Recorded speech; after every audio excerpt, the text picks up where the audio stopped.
Solid green means you're live and you're talking.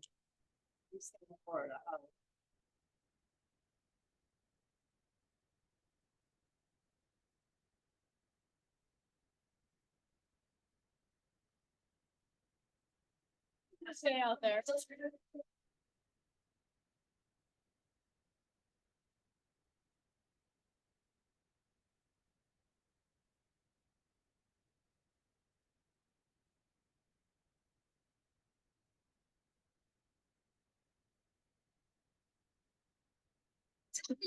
Jaylene, Jaylene, it's some.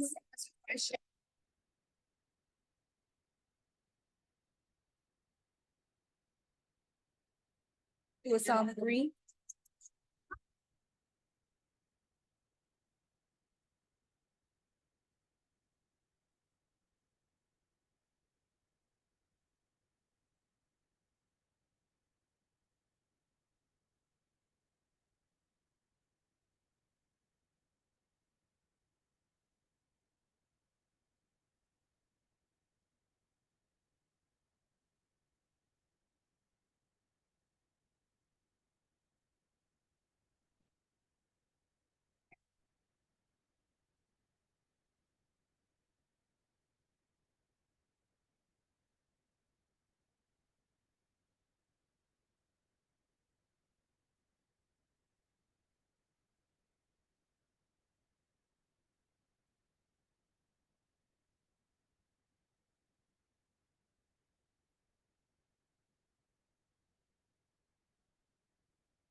Can't hear anything.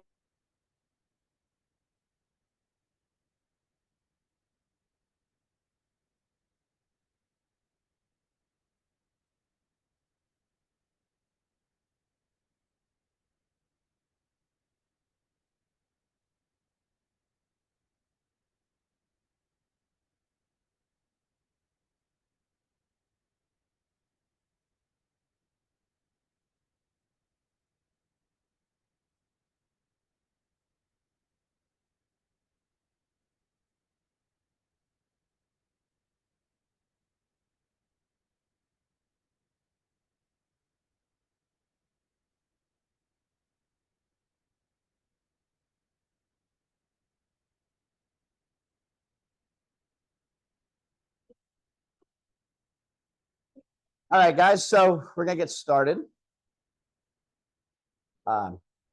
Thanks for sticking around this afternoon. I appreciate the opportunity to come in and talk to everybody. My name is Derek Salt. I'm owner of For You Homes. So we're a builder, new construction builder out of Lehighton, Pennsylvania. We build in Carbon County, Monroe, and Schuylkill as of right now. Acquired some land, or will be acquiring some land. We're under contract in Lehigh County as well. A little about me. I've been in the industry for about 25 years. Worked with a lot of the big national builders over that time. So, you know, started a career with a large regional builder back in the early 2000s, or, you know, prior to 2000. Spent some time with them. They went bankrupt. I was with Toll Brothers, went to Lennar, did a little bit of commercial construction management stuff. Most recently was with Lennar as an area manager in New Jersey. So covered everything from Central Jersey to New York State. My last year at Lennar, we did about 365 closings under my team. So come from experience of volume production type of builder.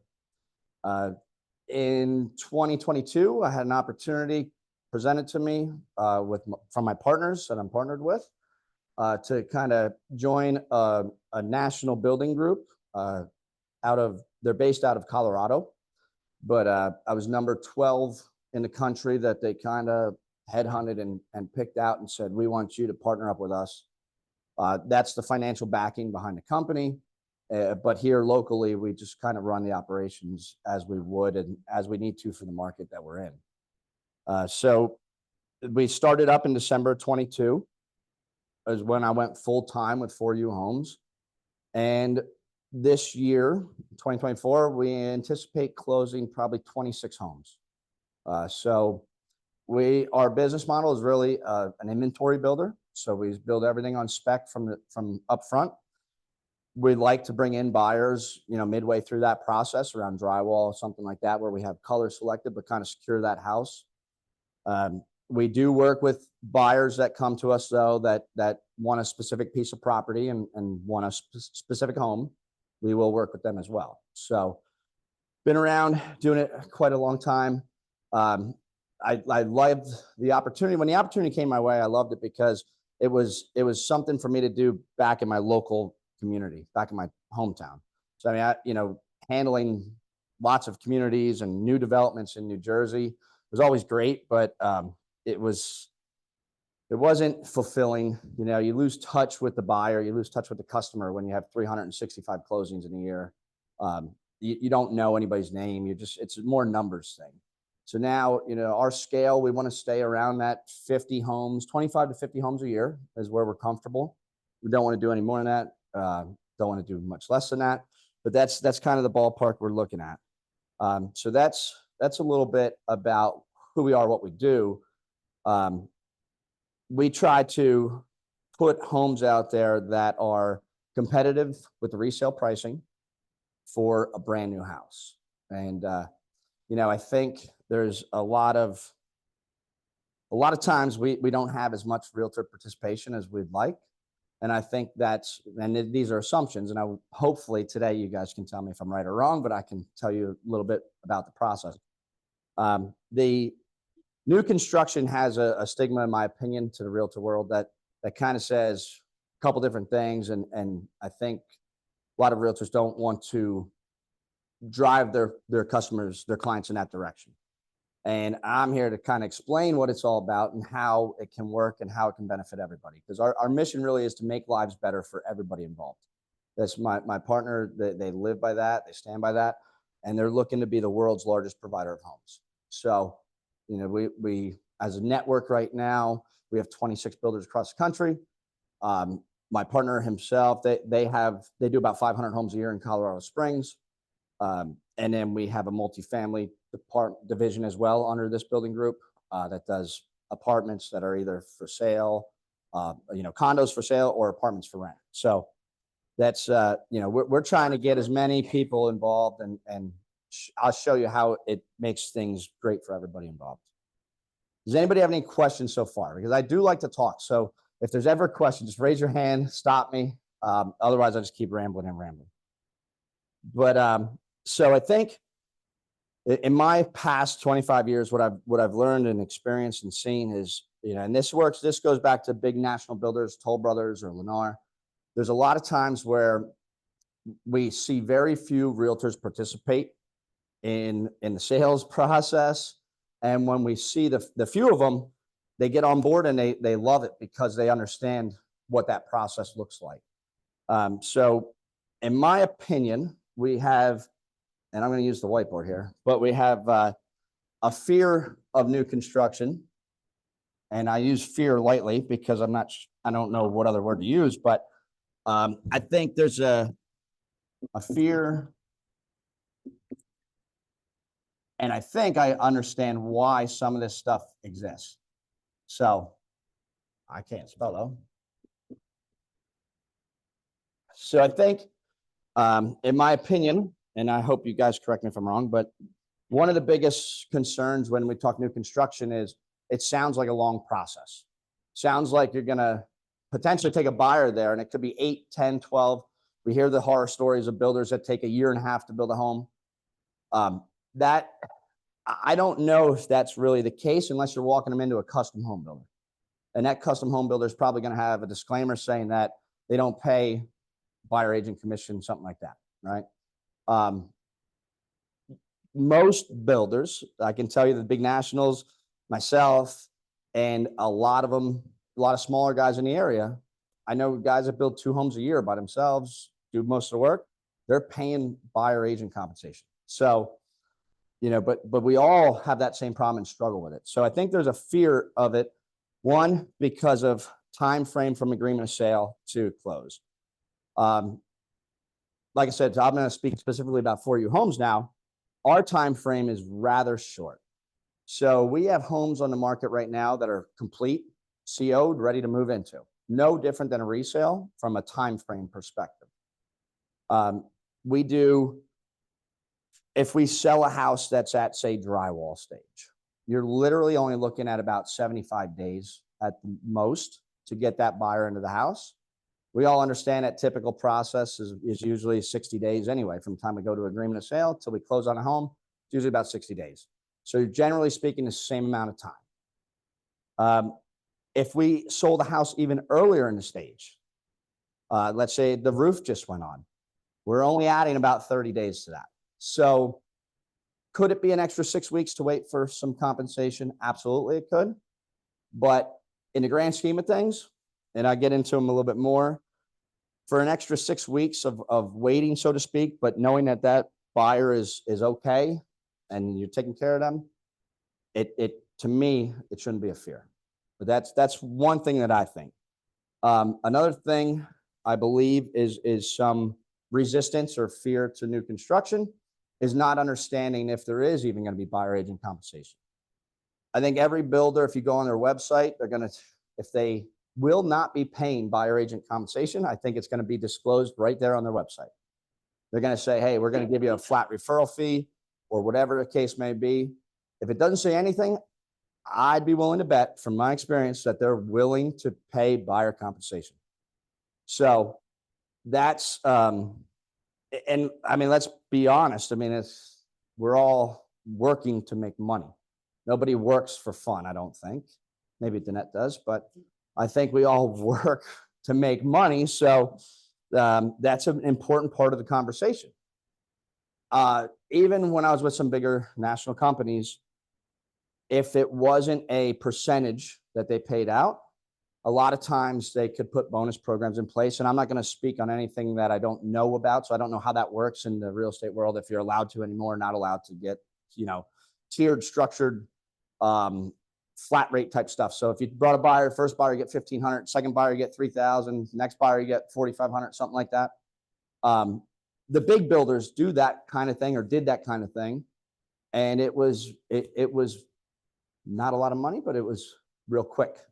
So, and it was repetitive. That's correct. We're going to get to that. Yeah, we're going to get to that. Exactly. That's actually the next thing I've done. So I think there's a fear of what the interaction is, what the communication is. If the builder themselves has a sales team directly working for them, employed by them, or someone like myself, where my wife is licensed and she's the one facilitating the sales deals of the homes. Isabella's helping out as well as my daughter, and she also hunts down the land for us. So, it's to your point, we would much rather have you, and I think most builders are this way, much rather have you drop off a client, sign them in, and see you later. We'll see you at closing, right? So when you think about that, there's a little bit of fear because you don't know that sales team. You don't know who you're handing your buyer off to, right? That's going to be a reflection of us. That's a reflection of you. So you hand that buyer off to somebody and they are treated poorly, you feel like that could be a reflection on you and you're not happy with that. So what I would say to it is get to know the builders, stop in, talk to them, see what their process is, see their sales team. We all know that inventory, although it's coming up a little bit now, but the inventory out there is horrible. Like there's not much to pick from. So you have a price point with a buyer and you can only show them so much it's on the market, but there's a lot of builders out there like myself that can help with that problem. So those are what I feel the fears are. I would love some input from you guys as to, let me ask a question. How many people in here have ever sold a new construction home? Okay, so we're about half of in the room. So the other half, is it that we haven't come across that buyer yet at that price point, or what are some of the reasons that we haven't? Yes. Oh, we need to get the microphone over there. And we got put on green.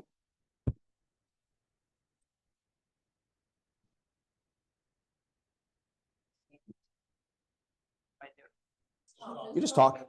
Oh. Hello. So I'm answering the question. Yes. Yeah, so I don't have clients that are at that price point.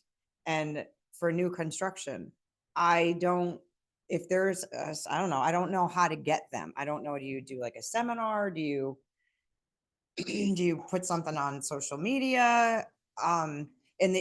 It's always about price. So like when and I don't want to jump the gun, but when you came out with that program with the financing of 3.99%, that was amazing. And to me, that I sent that to as many of my clients that I thought might be interested in new construction, and nothing. But it's not like, so I don't know. That's my thing. I just don't have people at that price point. The one new construction that I did sell, it was a Zillow lead from New York. Good. I don't usually, I'm in Carbon County. I don't usually have people in 450, 550,000 price range. I don't. Yeah. And so, I mean, new construction, generally speaking, I don't think in this region, I'll say, you're going to see a new construction home under 325. 325, you're going to see no garage, a 2-3 bedroom, 1.5 to 2 bath house, ranch. That's about what you're going to see at that 325. Yeah, our average sales price is right around 425. So we have some in the 5s and we've had some in the high 3s. I think that's a good price. Right, for a new construction. So to your point, the price point is definitely, there's clientele that kind of seem to gravitate towards one agent broker type style. And, you know, we see that happen frequently. There's a lot of opportunity out there to work with investors that are looking for flips and stuff like that. And those homes are more readily available on the market, or they come onto the market more often, it seems like. So with us in new construction, so we have a program that we work closely with a lender, and part of this building group that I spoke about, and we do have very creative financing options. So I just give an example. We had a buyer very, very tight in the high threes with their financing, very, very concerned. They had a house to sell and they needed the proceeds from that to even be at this 390 number. With the financing structure we set up for them, we got them into a house that was 425. They didn't take anything different out of their pocket, and they saved $200 a month for the next 30 years on a mortgage, right? So when you look at it and say that buyer at that price point, it is a tough one. And I would recommend work with any builders that are offering structure, you know, financing structures like that, but specifically us. If you have a buyer in the low threes, that's their price point and that's what their pre-approval is, we probably can get them in a house for $400,000. So we, as an inventory builder, we fund the project. So we do turnkey mortgage. So we don't do construction loans. We do turnkey mortgage. So it's no different than a resale. You're not dealing with the bank inspections. You're not dealing with draws, nothing like that. Which also I think sets us apart from maybe some of the other builders in the area, because a lot of them are doing new construction loans, and it's a whole different process. The buyer has to own the piece of property. That is a drawn out process for sure. Like I said, a lot of times we already either have the house started, or we're willing to go out and pick out that piece of land with them, purchase that land, and start the whole process. That could take up to a year, but to your point, drop them off, leave them with us, and you can see at settlement. But yeah, so the price point is one of those things. Back to that, the price point is definitely a concern, I think. But what are some other reasons that the people that haven't sold new construction didn't sell new construction yet? Yeah, timeframes. Well, we covered that a little bit. Yeah, we covered timeframes a little bit, but and that was my first thing I wrote down: time from sale to close, right? So I think, and that's a big thing. What is the average? And I don't know the answer to it, but does anyone have an idea of the average time from agreement of sale to close on in this office?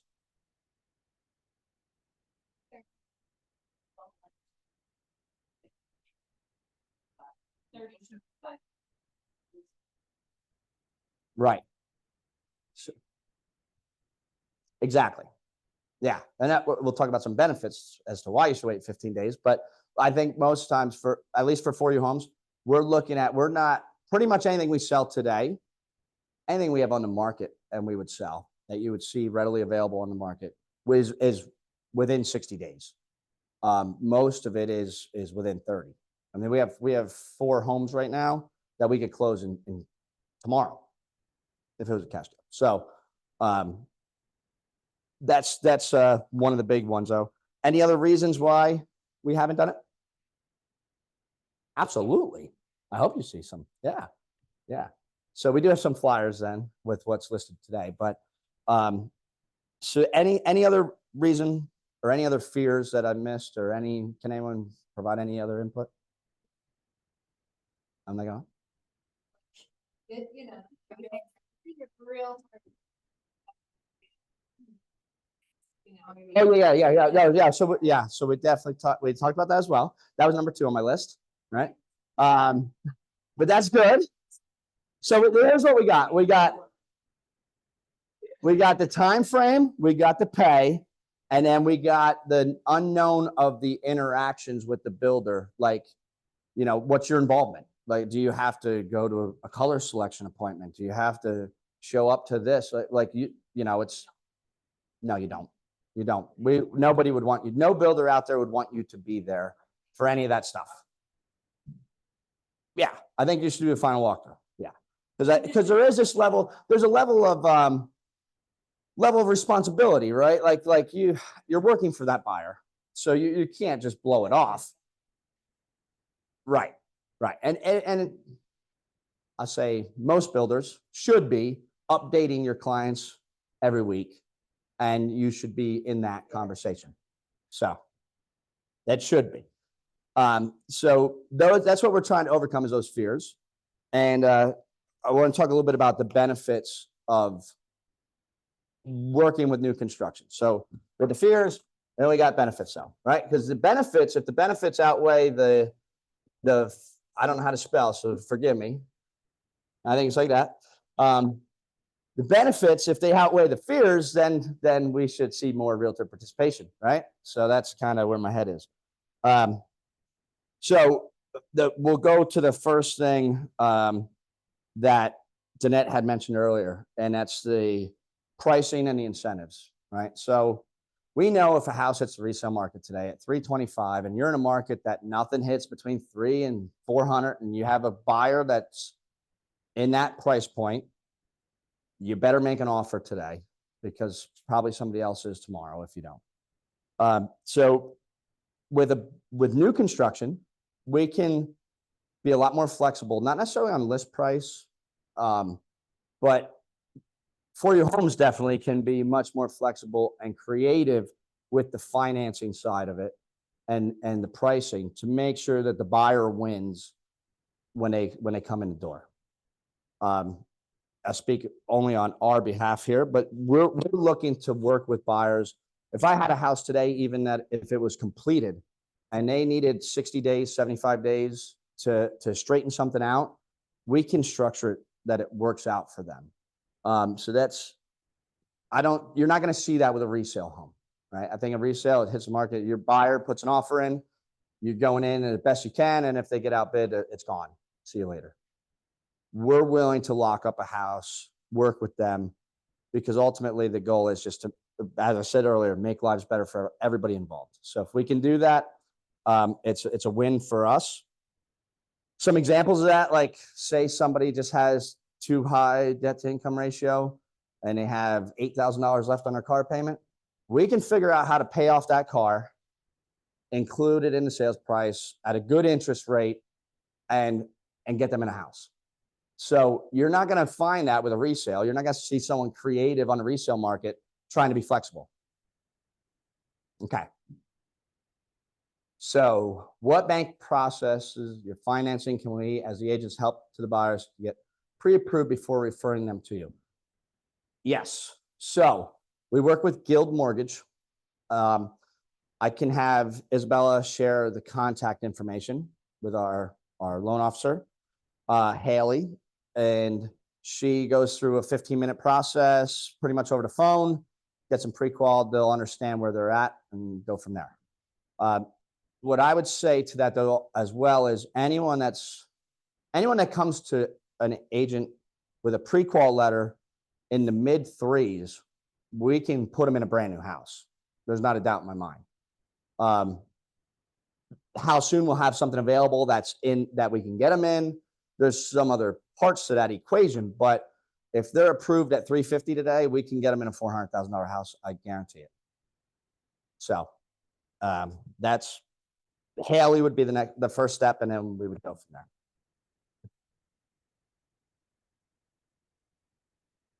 Oh, we need a microphone. No worries. Are they, forgive me for using this word, cookie cutter?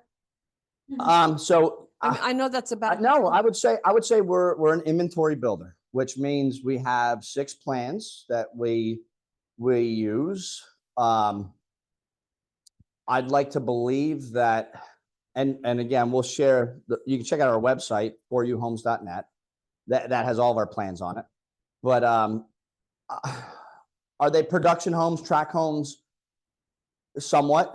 They're efficient, right? We try to make them efficient. And it comes down to price point. I think that's the key to all of it, is the price point. A buyer came to us and wanted something, we can do anything. I always say to my wife and my daughter, like, you tell me where to build a house and what to build, and I'll build it. just make sure we can sell it. Like, it doesn't matter. When we started out in December 22, I think we put in 28 homes foundations in the first year. We wanted to go through that 1 year process to understand what the market feedback was and how they responded to our products. So from there, we developed 3 new plans. Now we still use, well, we had 4, went to 3, and we added 3 more. Likely we're going to add a 7th plan. So we're listening to the market. We're understanding what people want. I think our newest set of plans that we just started, we're going to be closing on some this week. That set of plans, those 3 plans are not cookie cutter, in my opinion. So, there you go. There you go. There's a colleague of yours saying none of mine, but yeah. So.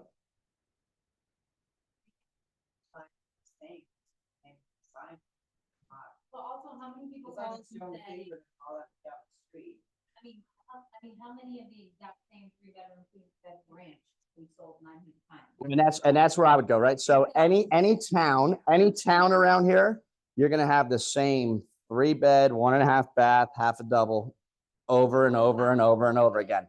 You're gonna step out in the country a little bit. You're gonna have a 1-acre lot with a 3-bed, 2-bath ranch. You're gonna have all the bedrooms on one side. You're gonna have bi-levels, right? Bi-levels are gonna sell for $290 to $350. They're gonna all be the same. They're gonna be right. So yeah, we're introducing a new set of floor plans maybe to the area, not full-blown custom plans. They are more of a traditional, plan. We do have 2 ranch plans. We have 1 master down plan, and then the other 3 are your typical 2-story homes. One of them a little skinnier for a narrow lot, and then the 2 of them are very contemporary style homes. So we do offer that. Yeah. What other? We're going to get you on the microphone so that people online can hear us.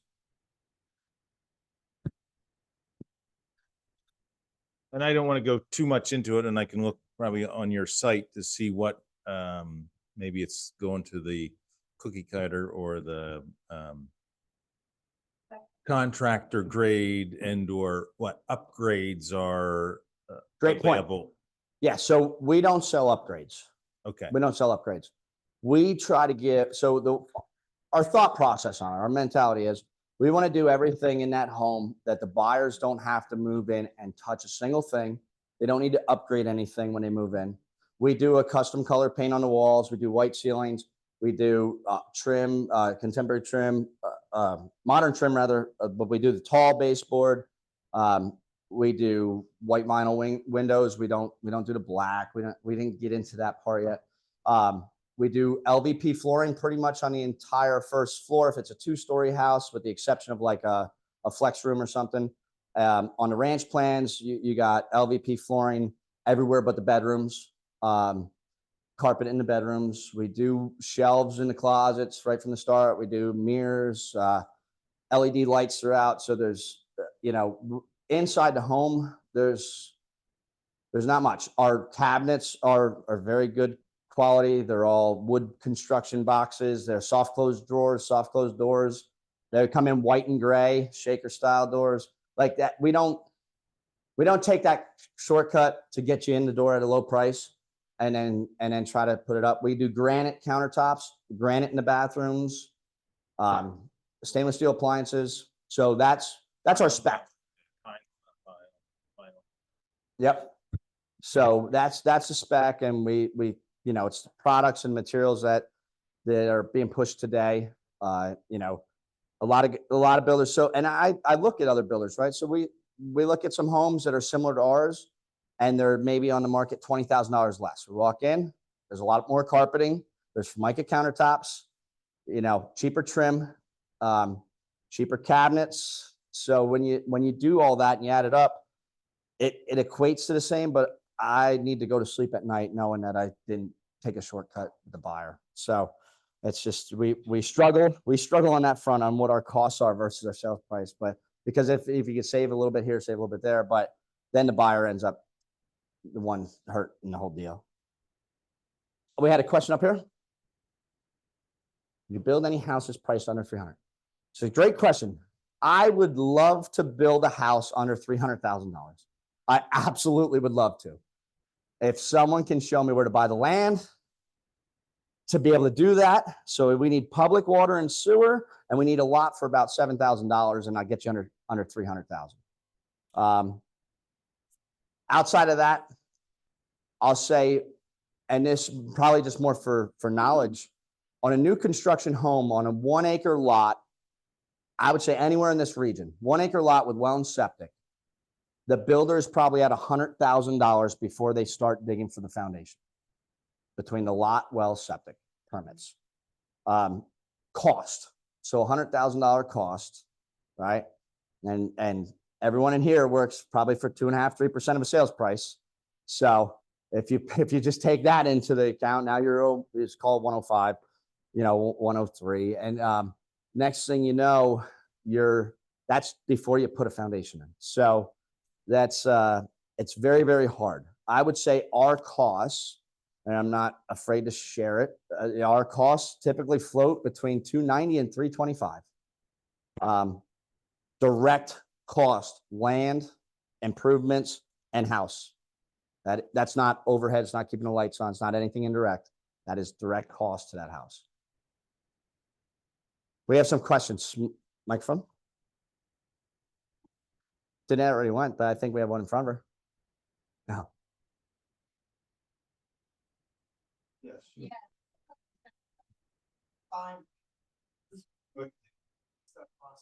Oh, your microphone's not on. You got to turn it to green.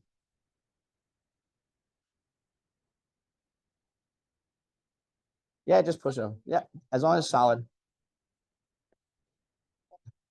How long does the process take from the moment you've selected a lot and then permitting, breaking ground, right through?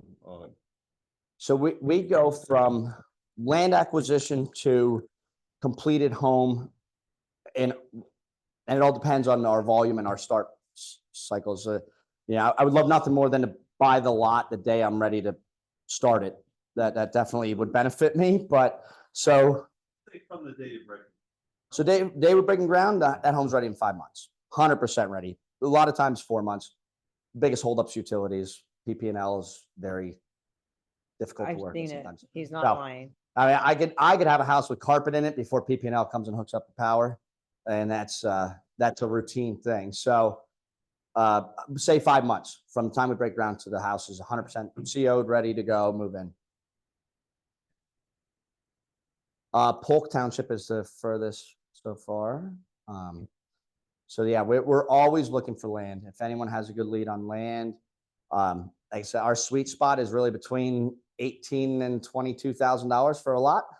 That helps us put homes on the market at that average sales price of $425. So another question: multifamily housing an option or only single family? So single family today. We only do single family. There's some things, some irons in the fire that may come to multifamily. We have a lead on one lot particularly that we may do a multifamily building on. And then there's another property we're working with a seller, a landowner closely that could potentially be lots of multifamily homes. So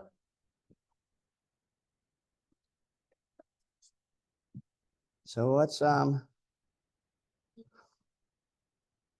sales price per square foot? Our average square footage is probably right around 2,000. We go from 1,400 square feet to 2,700 square feet, and 212. I would say 217. So 215 square foot sales price. That's lot and the improvements. So that's where we're at. Yeah. So, and that goes to one of the benefits, right? So we will negotiate a deal, right? So we have a sales price out there, and I'll explain this. So as an inventory builder who's funding the projects, not doing construction loans, we need to turn money, right? I have money backing me. I need to turn money. Those investors expect 12% return no matter what. So if I have a house sitting there that's complete, I'm paying 12% on the money I spent on that house month after month after month. You better believe we can negotiate price. If it's in a good location, a great location, we have lots of interest on it before we even, we get some phone calls before we even advertise a house on our website or anything like that. And if it's one of those homes, we're gonna understand that we're gonna be firm on the price. We try to price to the market. We don't necessarily price to profit. So there's definitely a benchmark that you need to maintain a business. You need to be able to make X amount of dollars, but we don't stand firm on a sales price just because we want that number. So to answer that question very easily, we hope clients come to us and negotiate pricing. I would take a negotiation all day long over someone not even coming and talking to us and seeing what we have to offer. So that's some benefits to us.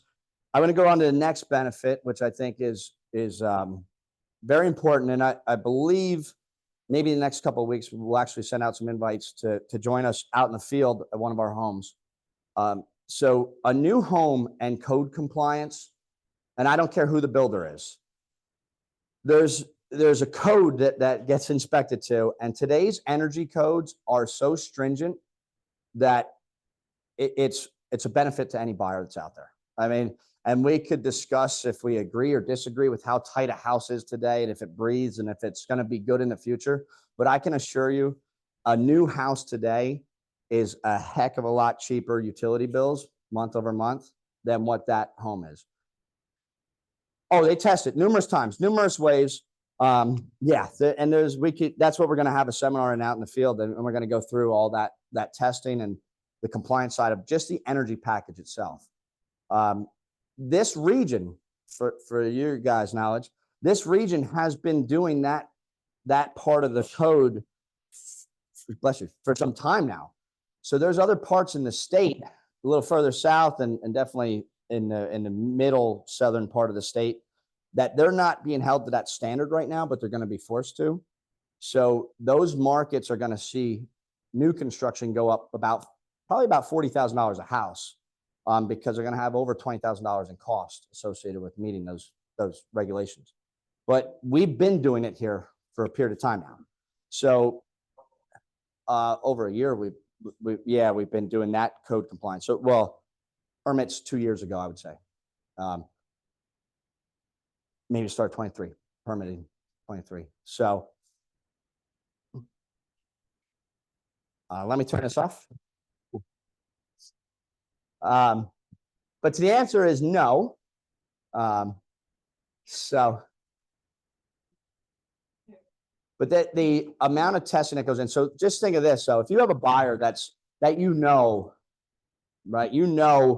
what they really should be spending, and what the houses are going in, like they're going into a house and they're tight. The last thing you want them to do is get a $600 electric bill the first month they're in. Right? I think we all are good people. We all care. Like we don't want that to happen. So a new home, any builder, I don't care who you are, where they're at in this region, those homes are way more efficient than a resale. And even 5-year-old resale. Yes, we have a question. Speaking of more efficient, do you have any examples of like how much more efficient? Like, because It's interesting you ask that. So yeah. a lot of people ask that question. I got a story I tell with this, and I only have a story because I never asked any of my buyers to see their utility bills after they moved in and what their expectation was. But I did have a customer, a homeowner, who called us up the week in July that it was really, really hot. It was like 90 some degrees for 7, 8, 10 days straight. And they said, we think our AC is not working. We have it, the thermostat set at 65 and it's up to 67 in the house. And at the time it was like 98 degrees outside. I thought to myself, I said, are you serious? Like you have it set at 65? He's like, yeah, that's where we keep it, 65. I said, well, I'm going to stop by. I'm going to see what's going on, but just be aware, like it's really hot outside. And if your AC is really working and it's up to 67, it might not be nothing wrong, you know, it's just really hot outside. So I went there and sure enough, they did have a little problem with their AC unit. So we took care of that. But they told me they keep it on 65. The wife works from home. She said the AC unit only kicks on once, maybe twice a day. And that was when it was 98 degrees outside. And that's a 2,500 square foot house. So I asked what their utility bills were. They said they were under $200 a month. They didn't think there was an issue.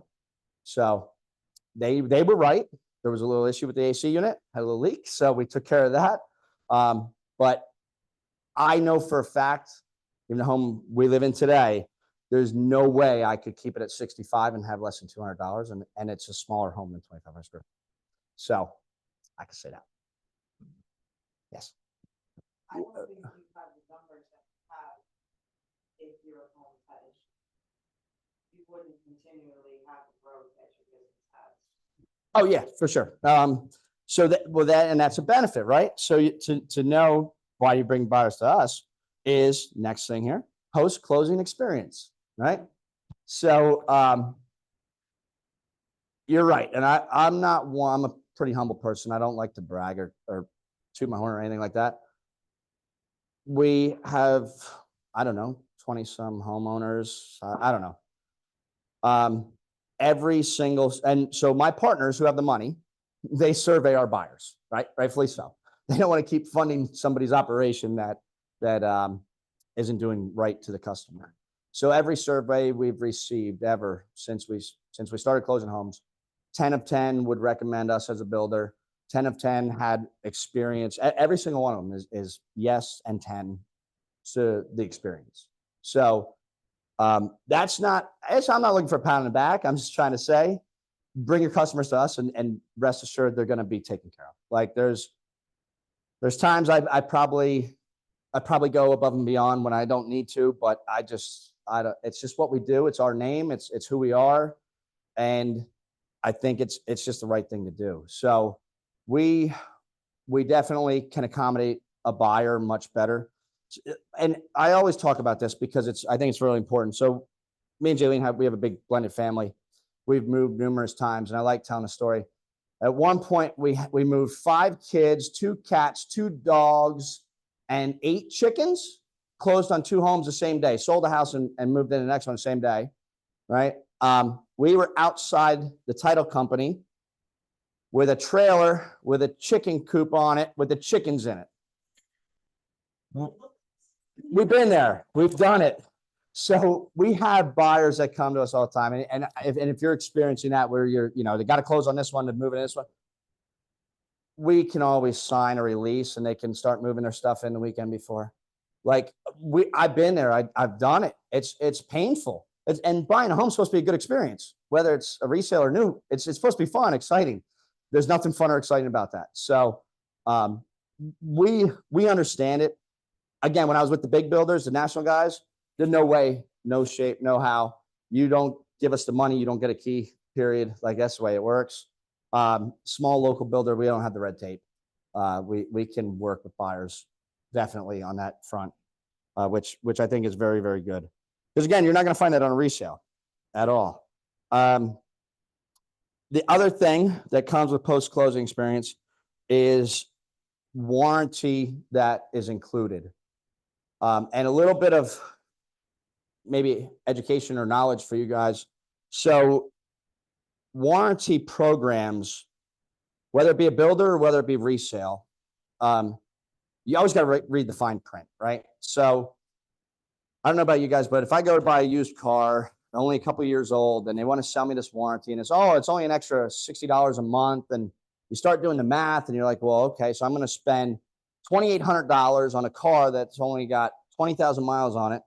And what does it give me? And then you try to compare all this stuff. You're like, okay, well, that component, the most expensive component that you might cover is $1,800, but I'm going to give you 20. So they always win. The warranty companies always win in that scenario.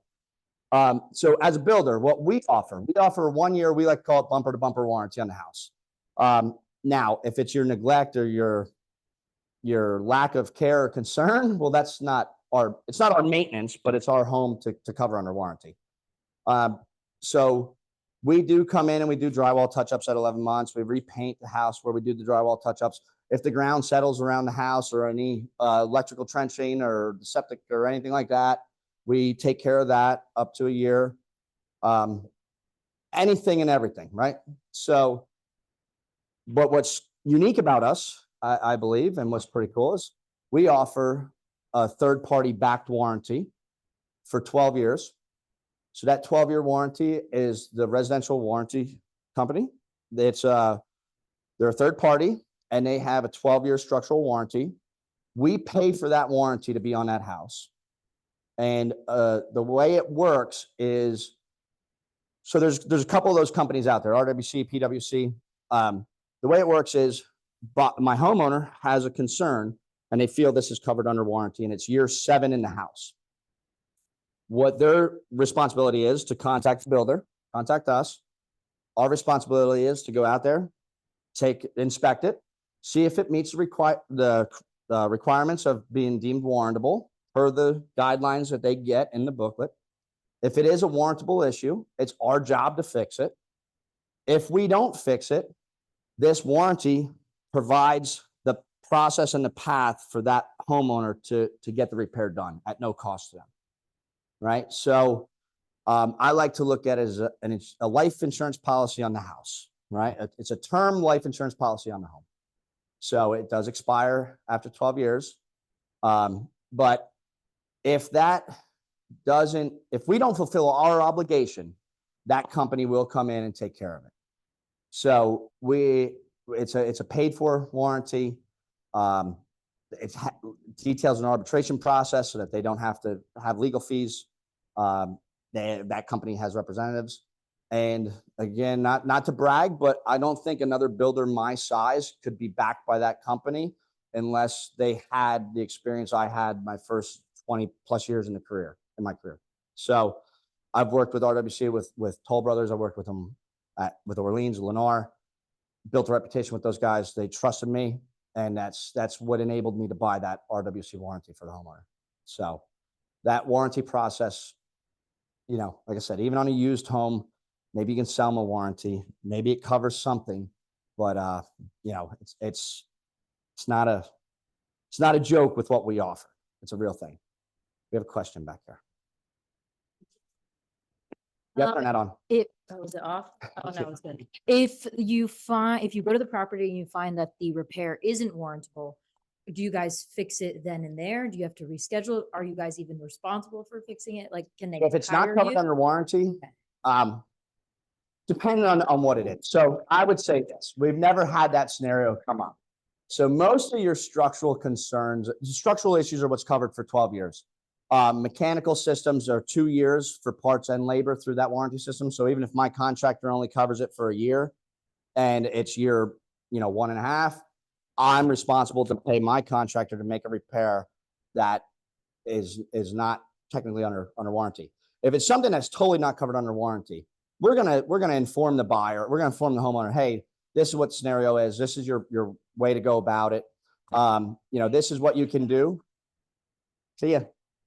This is what you can do about it, and we work with them. So, for example, we had a heavy rainstorm come through. Tree came down on one of our homeowners' houses. We were there at 7:30 at night. I worked with them to make sure they could get somebody there to cut the tree up. Sent my roofer there the next day.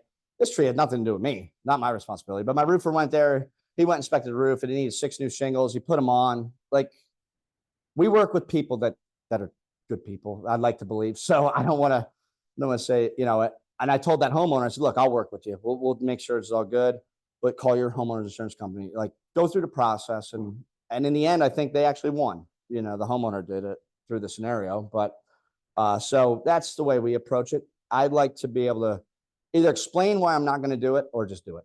Right. So, yeah. We get up there, right?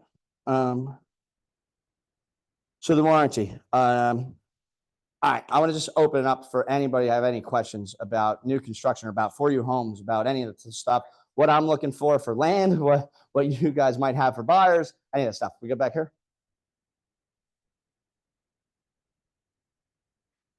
I know you said you have standards, like no upgrades, but if they want to add maybe like 3 extra outlets or something like that, is that deemable? Like, can you guys do that or? Absolutely. So, Okay. so there's a level of cooperation, I guess we would say we have. So it depends on the process, where they come in the process, and if it's going to cost anything or if it's not going to cost anything. A lot of times, if the buyer's coming in early, we can negotiate that right in up front, and as long as we understand what they want, that's fine. If my electrician's already been through we'll use the example of outlets. My electrician's already been through the house, 100% complete house, finished, it's there. That buyer comes. If it's a deal breaker, well, I'm going to do it. If it's not a deal breaker, you know, it's hopefully they can move forward and we could get them help once they're in. I'll say this: we had a home that was on the market with my first agent I was working with, the expired listing. Another agent picked it up, and real quick after that, we had an offer come in, but they wanted a wall taken down. They wanted the 1 bedroom, 2 bedrooms made into just 1 big bedroom.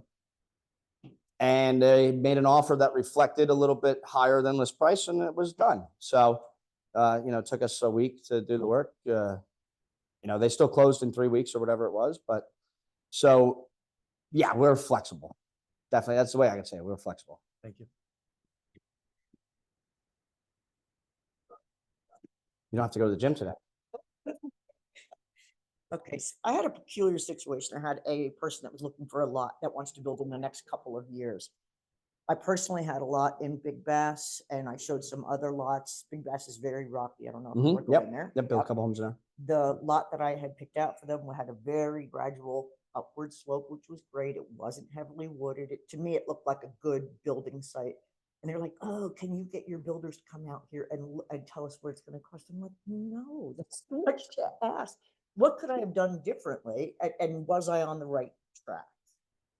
Yeah, so If you're looking I at might be a the wrong rocky person to area. ask, because I can look at any piece of land and get the vision as to how I can put a house there. Mhm.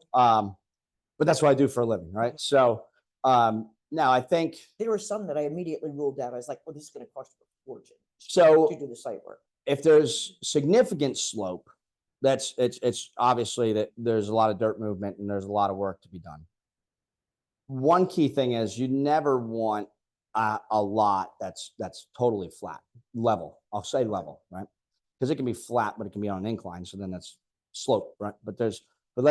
So we don't want a level lot. You want the water to run, right? And so I guess rule of thumb is that when I look at a lot, what I look at is in 40 feet from, any which way, 40 feet, I don't want it to go more than 4 feet. But that's my math and my crazy logic as to how that will balance out for pretty much any of the homes that we offer. If it's beyond that, then there's costs associated with it, but it depends on the extreme, how extreme that is. So yeah, I don't think you do much different. I think you can send them to For You Homes, Yeah. and we could work with them. But no, I Well, they're think not that's going to build in a couple of years, so they're Right. going to get the.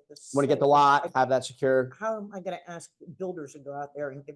Yeah, that? no. So I think generally speaking, what a good thing to understand and know is if you're selling land or have a buyer, the zoning setbacks for that, understand where the actual property line starts. That's a big thing. You could have a property line start 25 feet behind the roadway, off the roadway. So if you have a 50-yard front setback and now you're 75 feet back from the street, and get a tape measure, get a 200-foot tape or 100-foot tape, and just go in there and see where that puts you on that lot to understand you got to at least be behind there, because there are some times where lots look great, the first 70, 80 feet of them, and then maybe they slope up or down. But then next thing you know, the lot actually starts 20 feet back. Well, now you're over the cliff. I have a great app on my phone. It's a hunting app. And it Yes, shows me property everybody lines. has that app. It's amazing. Yeah. It's so helpful. Yeah, and that's pretty accurate too as to where you're standing. Very accurate. So Yes. it does. And it's not that much a month, right? It's very cheap, fairly cheap. Right. Any, got a question in the back, Bill? You broke it?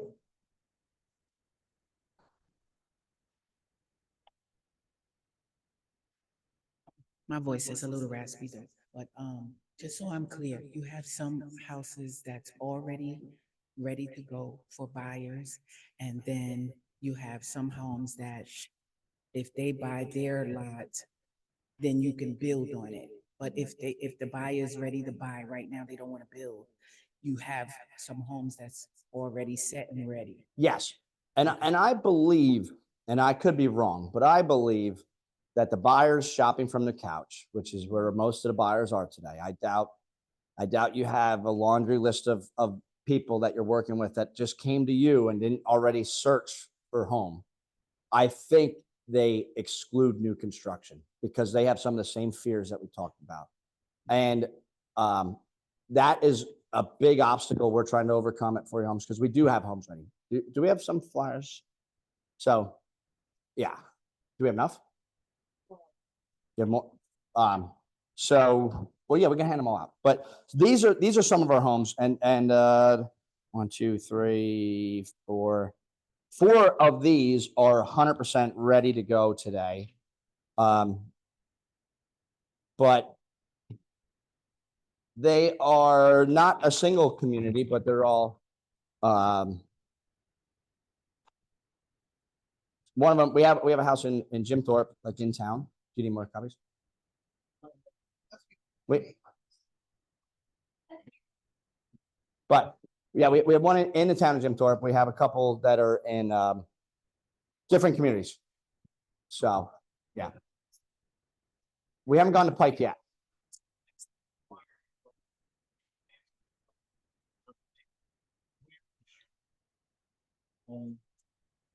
Lehighton, PA. So yeah, on right by Pizza Hut in Lehighton. We're right on 443, right at the stoplight there. That's our office.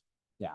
So I mean, our goal really is, and I'll speak a little bit about what we're looking for, right? So obviously, we're looking for you all to bring buyers to those homes on that paper. That's first. No, but secondly, oh, we have any more? All right. But so what we look for, we are definitely looking to get into the Lehigh Valley a little bit more. We understand that there's some areas over this way, a little hotter, right? We're looking for markets that turn that 425 number a lot quicker than where we're at. The market, I'll say the Carbon County market, I think we supports probably 18 to 22 of our homes a year. So we want to do more than that. What we look for is if we can find a location where we can do 5 homes, 5 lots that are there, we'd love to jump. I would start 2, and then I would, when they get to drywall, I'd start 2 more. Like, it makes it efficient, easy to manage the construction process, makes it better for everybody involved on our end. Yeah, 2 is pretty much the limit because we learned we flood the market if we do more than 2 at one time because, my contractors are very aggressive. So if they see 4 foundations, they just want to keep going. So, and then you compete against yourself because you're putting 4 houses out there at the same time. So it's not necessarily the best for anybody. But if we can find multiple lots in a location, we'd entertain going anywhere that the market supports. That's in anywhere that you guys would work.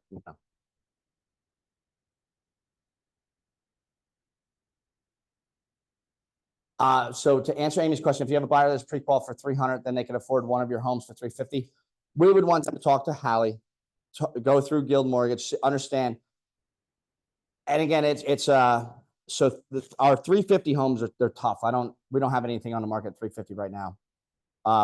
And I think the best land deal we found, if it all comes together this week, I think we're still going to be at 375 on a house. So if they're pre-qual for 300, that's probably a stretch. Mid 3s, if they're at 350, we can get them in a house like that. That 375 one for sure, probably 400. So anything else? So I'll be honest, but we're not, there's no benefit to 40 homes to working with Guild Mortgage, other than the fact they do get great service. So I do have some lenders that I like to work with. That came prior to this relationship we have with Guild. So as I said earlier, so we're part of a national building group. We are now one of 24 builders in the country. So we have this network that gives us some buying power on the construction cost front. We all pull our capital from the same location, but my partners are very smart and they understand finance very well. So we now are partnering up to create, we're creating a national builder mortgage company. So to support the builders that are in this group. With that, we did a forward commitment to buy the interest rates. So it enabled us, like right now, we can get very creative. And I'll just give an example. And we're not promoting it or marketing it because we don't want to confuse buyers, but I'll kind of just share a possibility. We can do a 3-2-1 buy down that goes 199 year 1, 299 year 2, 399 year 3, and 499 for the rest of the loan for up to 30 years. We could do that with very, very minimal down payment. So when you start looking at when interest rates at 6.5, let's just say 6.5, you drop that down to 2%. What you're paying off on your actual principal is significantly different than when it's at 6, right? For that year 1. So but we already spent the money to buy that commitment, that forward commitment as a group. So we need to use it or else we pay anyway. So that's the benefit why I like working with Guild. And our closings, we've done 3 or 4 deals with them now. We had multiple different title companies involved, 3 or 4 different buyers. I questioned everyone because I'm nervous. Like I don't want to refer someone to Guild Mortgage that's not having a good experience. So everyone said, great to work with, easy to work with, great paperwork. They didn't ask for the same document 3 times, all that good stuff. So it was all good feedback.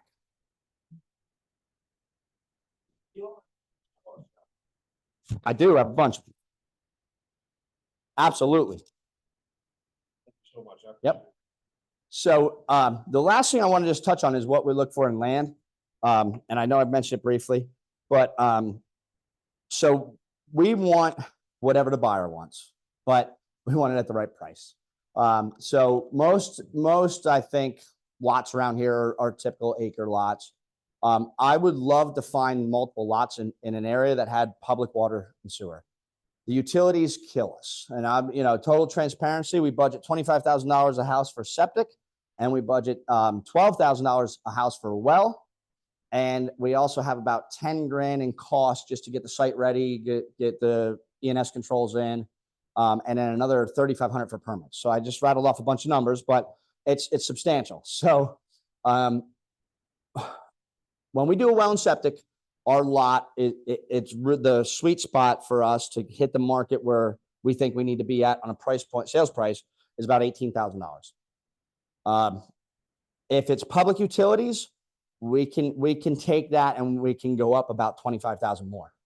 So now you're talking closer to 50,000 to hit that same average. And I'm talking all averages, 425 average sales price on our homes, with public water and sewer. Obviously it depends on connection fees and what all is involved with that, but yeah. So that's what we look for all the time. Isabel is the best contact for any land leads that you have. We would love to work with somebody that had multiple lots and that was willing to work and understand us and take down land over time. So, I have no problem tying up 15, 20, 30, 40 lots if they're there and creating a takedown schedule that we would just, kind of go after it and be consistent on it. That's what we're looking for land. We would love nothing more than to have a subdivision that we can just do 2 starts a month in, get 24 houses a year out of it. Nothing crazy. And then supplement that with our other scattered stuff and things like that. But that's who we are. That's pretty much everything I had written down to cover. Unless we have any questions or comments. I want to say, super impressed. I worked in new home construction when I started. Everything was junk. It's just great. You're not really just doing that. Now, and So, I was a project manager at Toll Brothers, and it was interesting, right? I mean, I could manage the site based off of if a buyer came in and had this crazy amount of money that they were willing to spend, and they wanted these custom options, it was disgusting, right? On how much you would charge for something. But if somebody else came in that same weekend that was tight to the numbers, we could make a deal work because it was all balancing act, right, for that site. I lived that life, and then I lived life with Lennar, where we would build multifamily homes, and you couldn't tell which the model was and which was for sale in that first building because they were all built exactly the same. So we took a little bit from both places, and we are very thoughtful and cautious as to the style and the layout. And so for example, we're closing a house next week, and the buyer lives in a Ryan Holmes house today. And she said to me, wow, I can't believe how many cabinets you got in here. The house is smaller, but it has way more cabinet space than my house. Well, that's because I was with Toll Brothers and I saw people spend $30,000 on kitchen upgrades. So that's not what I want to do. I don't want a buyer to ever walk out of our office or walk away from us saying, wow, they're really trying. That price is just to get me in the door. It's not what we do. So, and then we try to pair that with, this is what people are buying today. This is what they're looking for. We're going to put that in. So we don't overwhelm them with options and choices of colors, but we give them what they want. So it makes new construction feel like new. it is obtainable. And that maybe that comment was something I should have said in the beginning, because that was a great comment. New construction is obtainable, and that's correct. I mean, Not in that price point conversation, whereas 350, 450 is our area is that weird. right. So it's here. Yes. Exactly. Exactly.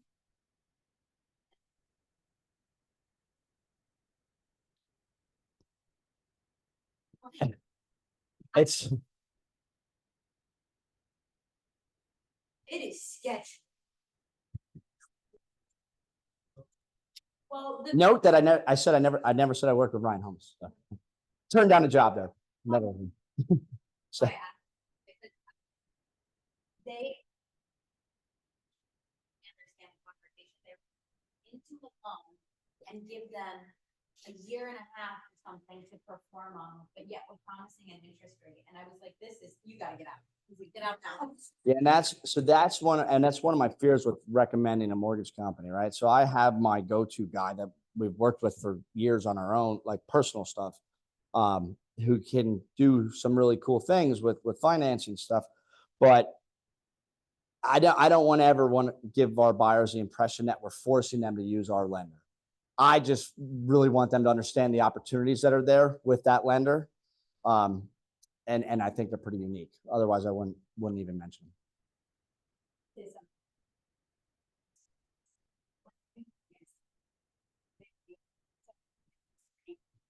Tell them it's costing them 10 grand. They also say, but then they add this extra. So what's great about you seem very upfront on this and doing so builders who they come to me, they're like, oh, you were right. And I'm like, I told you, like, look at the fine print right there. So So- it's so nice because it's very refreshing in this day and age that you care and we're all about caring. And these big builders don't care. They just want to close. Those options, when I was married and I built two homes, $25,000 in extra cabinets, lighting, a Yep. chandelier. It's crazy. It's crazy. You're gonna do well, so. Yeah. No, and it's kind of, we are totally transparent. And that, when it comes down to that interest rate, we've shown people like, hey, this one buyer wanted to be at an X amount per month. That's what he wanted his mortgage to be, right? He had this money. He wanted to put all this money down. He didn't want to spend more than this month. So we looked at it and we said, okay, we worked with the lender. Okay, here's the cost. Let's adjust the sales price of this. I'll take care of this. You take care of this. Here's the sales price. Here's your monthly payment you wanted. And that's what you put down. And it worked, right? And that's where, yeah, you have to, because yeah, if I would, the fees are crazy to get that interest rate. They are crazy. Yeah. It would cost me about 5.5% to do that program. So it's a lot of money. Yes. Yeah.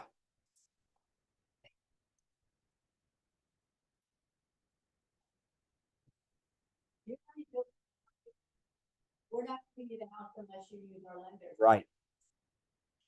And it's interesting you say that, because one thing I would love to do is have our lender pre-qual our buyers, even if they came to us with a different lender. But I'm nervous about approaching it because I don't want them to get that impression. I just really don't want them to miss on an opportunity like that. It's truly what the intention is. So I'm kind of holding back and saying like, we're not going to implement that yet because I don't want to give that impression. Like, but it's something where we've had some buyers come to us and they don't even entertain reaching out to our partners because they already have something fixed. And I'm thinking, man, you could be losing $300 a month and you don't even know it. Like, right. Yeah. Right. So we shy away from that forcefulness, but yeah. But no, I appreciate everyone's time. Like I said, I encourage everyone to check out our homes. If we have an open house or when we do our next like lunch and learn at a house, I know it'll be in Jim Thorpe off of 903 in Penn Forest Streams. So we're just trying to dot some I's, cross some T's with the timing of that. So no problem. No signing sheet now. No. All right.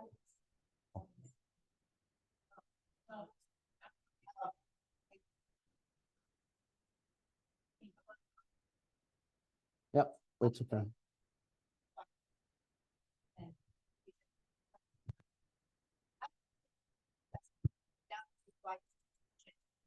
Approximately. Oh, darn. I'm sorry, I wasn't on this thing.